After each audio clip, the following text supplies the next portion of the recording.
Hello and welcome to the 13th episode of the Eternal Top 10 series. In this series I will talk about the 10 cards with the most competitive success in Eternal's history that fulfill a certain condition. In this case they have to be a side. For that I compiled a list of all decks that topped an official Direwolf event or reached top 8 in the ETS seasons of 2017 and 18.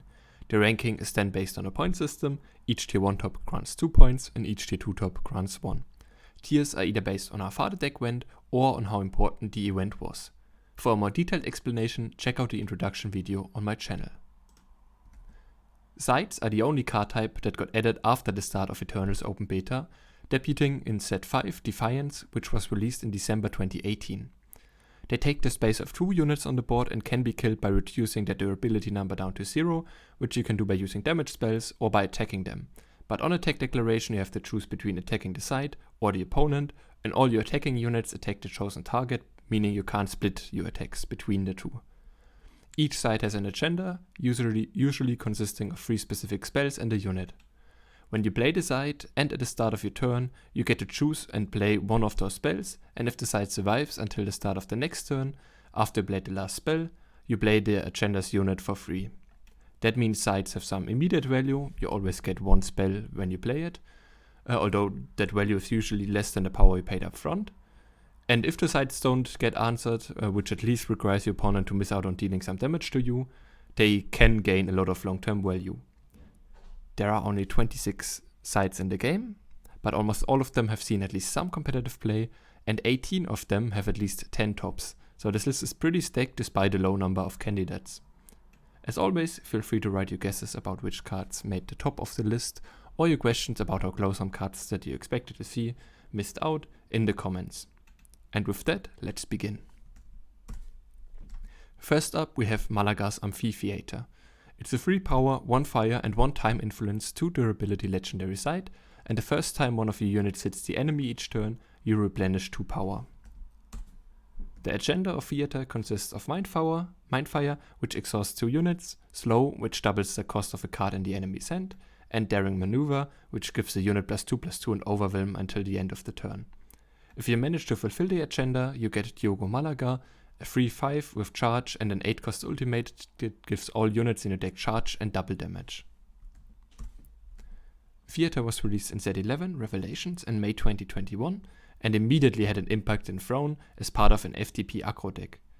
The cheap cost of Theater, combined with several effects that made your attacks easier, a pay of 4 attacking, and Slow as a way to delay sweepers and other answers, made it a good card for aggro in general, but in that FTP aggro deck it was even better because it could be used for an OTK combo.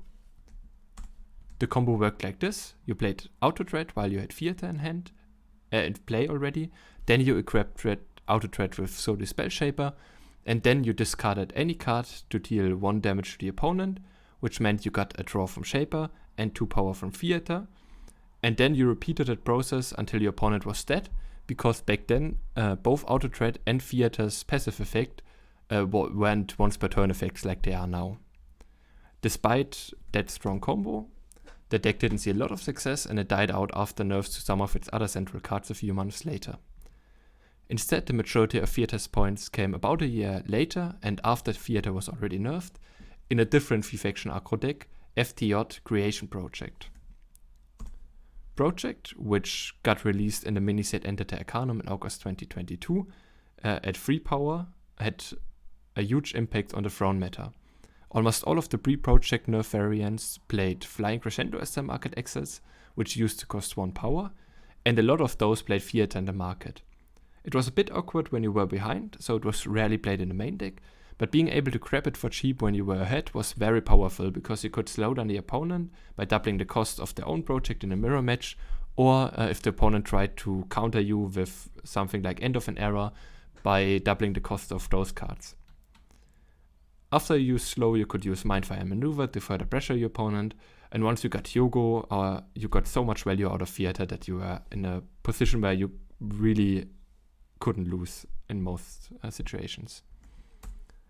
After the nerf from Crescendo to 2 power, it got replaced by Smugglers or Crack the Earth in most project lists, and with that Theater got cut from most of those lists as well. In Expedition it didn't have a lot of success, mostly because the only market access, crafters, weren't great in aggressive decks, and feared as weakness when behind made it a risky main deck inclusion.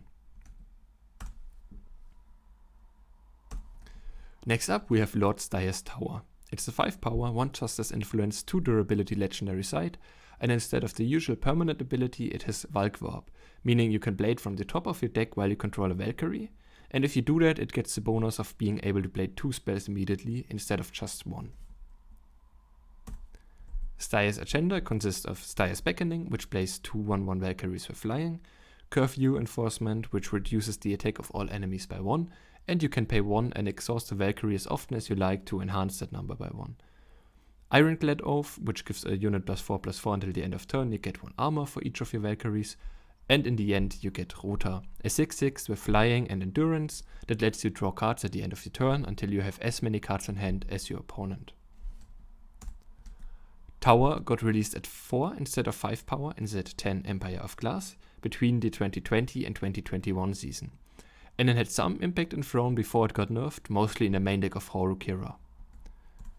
That deck already played a few Valkyries, most importantly Karia, Valkyrie Captain and Valkyrie Enforcer, so you could occasionally get the Valk Warp upside, and Ironclad Oath had synergy with the Renown of Roshan and Kira's Straw effect because it was a targeting spell. After the nerf to 5 power, Tower got cut from most Kira lists and only got a few more tops in the Crack the Earth market of some Creation Project lists in 2022. In Expedition it had a bit more success. In the only Z10 format Expedition ICQ it was played in some midrange decks, most importantly TGS midrange, and in Horror Soldiers, an aggressive soldier tribal deck. But it really started to shine with the release of more playable Valkyries in Z11 Revelations. Tower was a staple in the FGS Valkyrie list of that format, and it was regularly played in Horu and TGP Soldier decks before, and in Archenport and Horu midrange even after it got nerfed. On rank 8 we have Garden of Omens. It's a 5 power, double fire and double primal influence, 2 durability promo side, and it permanently makes your spells uncounterable and bypass eaches.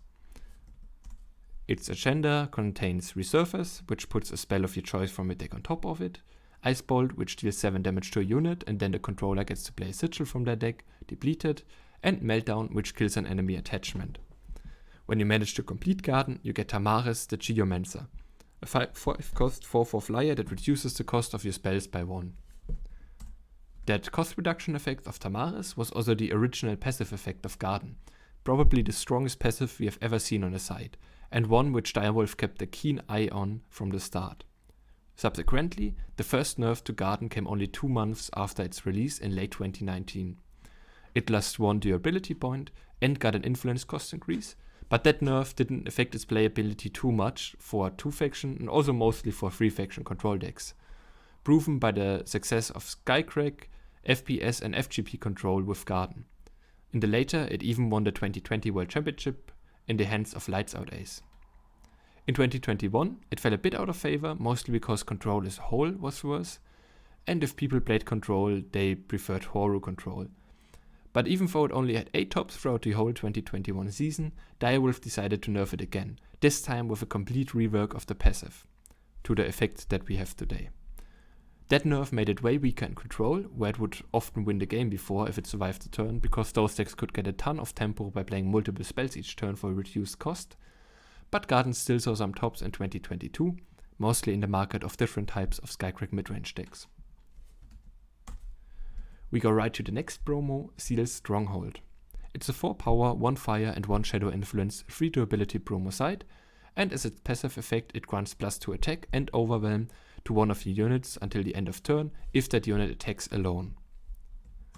Its 3 spells are Threaten, which gives a unit +2 attack, Guns Blazing, which gives a unit quick draw for a turn, and Victimless Crime, which kills an enemy non-hero unit. And when you manage to complete the side, you get Seal No Regrets, a 2/3 that can give a unit double damage and quick draw for a turn for Contract 2, and that deals damage equal to the cost of any spell the enemy plays to them. That means it can remove a non-hero unit when you play it, and then enable better attacks every turn, potentially ending in a game-winning attack with a double damage, quick draw, overwhelm, and +2 attack buff when you get to Seal, which makes it very good in aggressive decks. While it had slightly more Expedition tops, it was still widely played in Throne. Its most important home there was Stone Scarecrow, in which it acted as top end that could kill strong roadblocks like Furious Magnaventress, Vinecrafter or any merchant, but it was also played in midrange decks like Stone Seal or FGS midrange. In Expedition it was only legal for set 13 format despite being part of set 12, because it came out after the last set 12 tournament. In set 13 format it was a staple in FPS Acro, from which it got most of its 53 Expedition tops. It could be used to enable attacks with Felon Adept by buffing it with Threaten.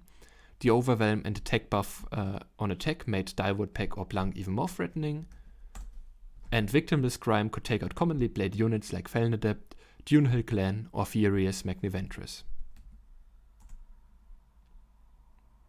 And next up we have the Speaking Circle. It's a 6 power factionless 3 durability legendary side, and as a passive it destroys the enemy side at the end of each turn if they have one. The agenda of Circle is special. Instead of 3 specific spells, you get to choose between 3 options out of the huge pool of all spells that cost 3 or less, for each of the 3 agenda slots, so in total you will see 9 spells and choose 3 out of those. If you complete your chosen agenda, you get the Queen of Glass, a 7/7 with Region and unblockable that permanently protects all your other units from death of any kind. Circle was a menace in Expedition when it came out, because it was too much value and usually also too much tempo to pass up on for any midrange deck, and the 4 durability it had on release made it harder to kill as well. Back then it also prevented other sides from being played at all, and destroyed the enemy side when played, so the first player to get to Circle was heavily favored. Direwolf fixed it before the first tournament of the 2021 season though. After the nerf, 2 circles would destroy each other at the end of any turn, instead of the first circle completely countering the second. But even after the nerf, Circle was still heavily played in set 10 and 11 Expedition, mostly in the market of midrange and control decks, but it was also even played in some Acro markets. As I said earlier, the only market access in that format that all factions had access to were the crafters. Each faction had 1 crafter. And those, contrary to most other market access cards, could also grab factionless cards, and Circle was the most powerful factionless card in that Expedition format, so it saw a lot of play. In Throne, it had less success. Most of its tops came from it being played in Compre Relic decks, in which it could help against sides and randomly find answers to other problematic cards. We continue with our first set 5 side, Howling Peak. It's a 6 power, double fire and double primal influence 3 durability legendary side, and whenever you play a unit, it gets +2 life until your next turn. Its agenda consists of Caleb's Favor, which deals 2 damage to the opponent and draws a fire sigil, Mirror Image, which copies one of your units, and Gundown, which deals 5 damage to a unit without quick draw. The agenda ends with Caleb Reborn, a 4/4 that gets +1/+1 until the end of turn whenever you play a spell, and that can put your hand into your deck to draw as many cards +1 for 5 power, as an ultimate. Peak was one of the many strong sides of set 5 that dominated the 2019 season, especially the start of it.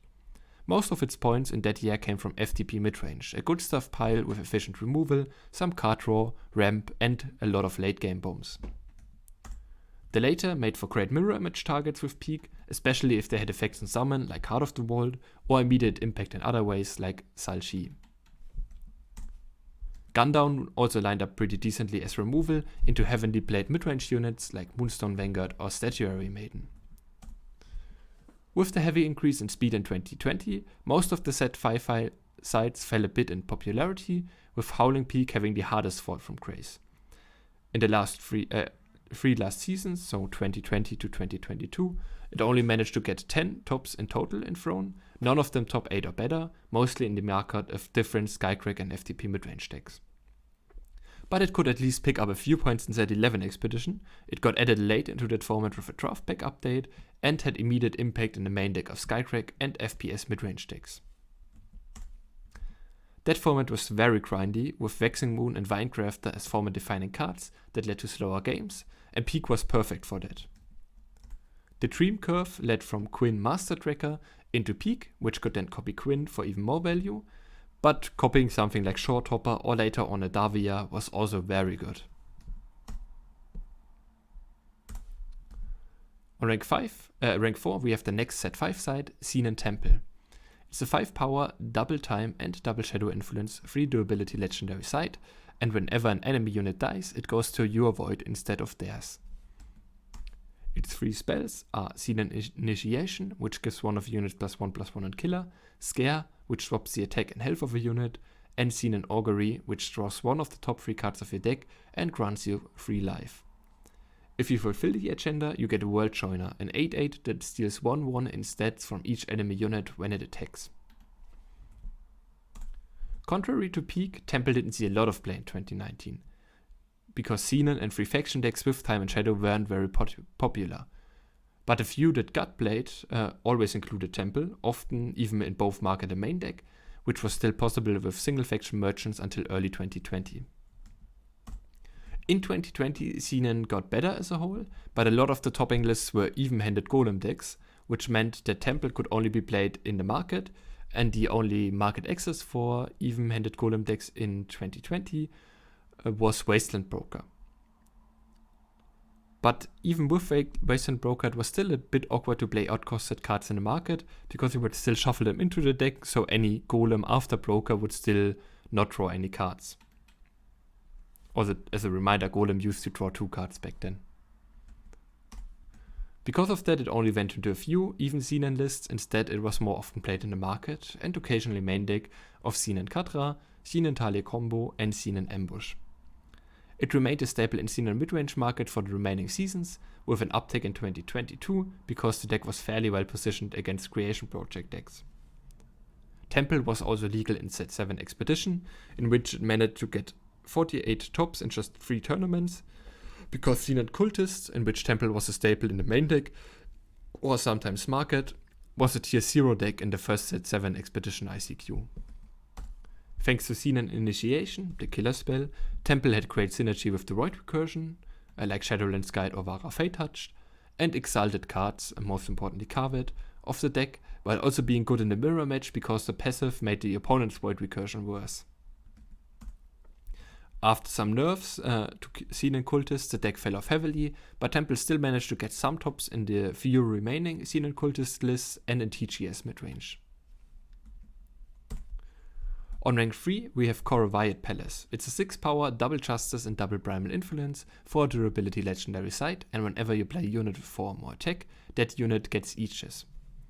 Its agenda includes Wisdom of the Elders, which draws 2 cards, Withstand, which gives one of your units +4/+4 in endurance, and Sack the City, which gives all your units Berserk. At the end, you get Sweatia, Arena of Kozul, a 4/4 that prevents your opponent from playing weapons or spells until your next turn, and it can draw all units from the top 4 cards of your deck for 8 power as an ultimate. Palace came out in the Homecoming campaign in March 2019, and immediately had a massive impact on the format. Most of its tops came from aggressive horror midrange decks. They played a lot of powerful flyers like Sheltering Rider, which used to be a 5/5, Valkyrie Enforcer and Unseen Commando. All great targets for Withstand, which used to give Aegis while Palace gave Endurance instead on release. A big flyer with Aegis could then end the game quickly with the Berserk from Sack the City, especially if you had additional flyers on board. That whole package of Palace was so strong that it was a staple in any deck that could pay the influence cost, even in Horror Control, a deck that barely played any units. And most midrange decks with Palace played 3 copies in the main deck and 1 in the market, to see it as often as possible. Because of that, Direwolf decided to nerf it towards the end of the 2019 season. In that nerf, Palace was changed to give Aegis and Withstand to give Endurance, which reduced the immediate impact of Palace, because you couldn't play a huge buff spell that also protects the unit anymore. When you played Palace, you basically had to wait until you got the protection. But it remained a powerful side in horror midrange and even control decks in 2020. From late 2020 onward, Palace was almost exclusively played in Horror Kira, which was extremely popular in late 2020 and remained competitively viable until today. Palace was in almost every Horror Kira market because it was by far the best top end available. Withstand could be played on one of many flyers, draw a card with Kira or trigger Hojan's Renown, Wisdom could help you find answers or more pressure in a stalemate, Sack the City could close out games, and the passive effect could help in longer games by granting Aegis to Kira or Ikaria Valkyrie Captain, because both of those at the point where you played Palace would be 4 frees.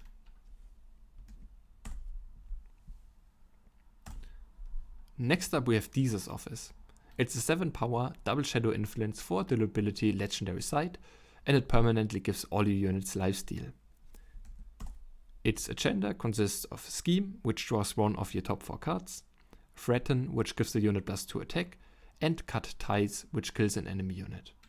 At the end you get Deezo Cabal Shaman, a 4/6 with unblockable that can sacrifice a unit to summon to draw Extortion Scheme, a 3-cost spell that lets the opponent choose between letting you draw the top 3 cards of the opponent's deck, or you deal 7 damage to them and you get 7 life.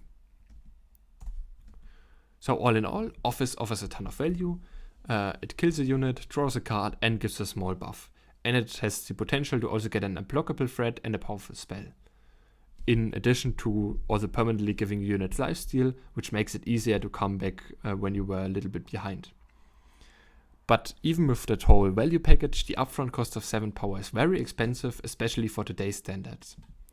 Because of that hefty price, Office faded out of throne play around mid to late 2020, only occasionally appearing in the market of some mid-range decks like Archenbot Kira or Stonescar Seal afterwards.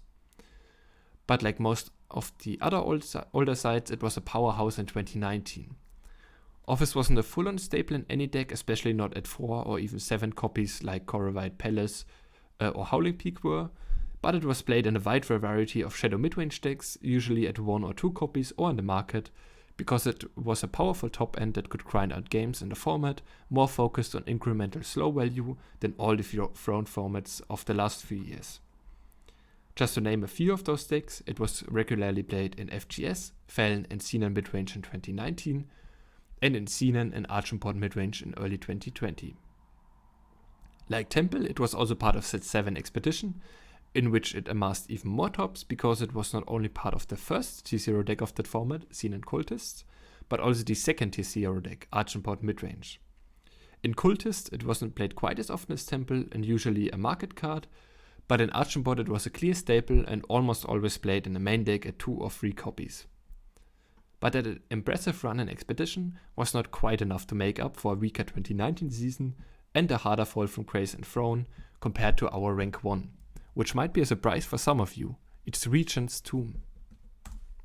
Regent's Tomb is a 4 power, 1 justice and 1 shadow influence, 2 durability legendary site, and whenever you play a power, your units get +1 attack for the rest of the turn.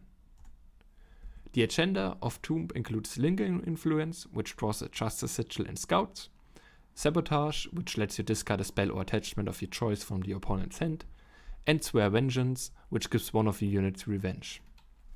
If you fulfill that agenda, you get Elias, the Broken Wing, an 8/4 with Flying, Lifesteal and Revenge.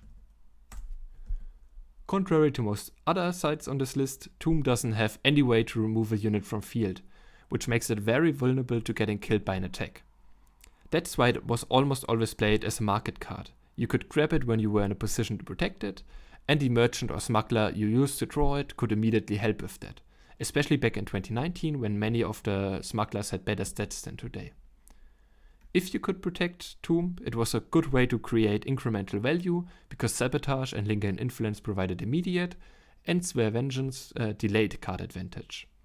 Simultaneously, you could use the passive effect of Tomb to put more pressure on the opponent, which in total made it a very good side against slower decks. Because of that, it was heavily played in 2019, mostly in the market of FGS midrange. It's still so heavy play at the start of the 2020 season in the market of FGS and Archenport midrange decks, but it dropped off towards the end of it, only occasionally appearing in Archenport Kira markets. At the start of the 2022 season, it had a slight recurrence because Archenport Minotaurs and FGS midrange became more popular again, thanks to a buff to Dichro Conqueror and the release of powerful new cards like Black Book Pit Boss. But it fell off again after those decks fell out of favor. Like Office and Temple, Tomb was also legal in Set 7 Expedition, in which it saw heavy play in the market of Archenport and TGS midrange decks, although not quite as heavy as Office or Temple.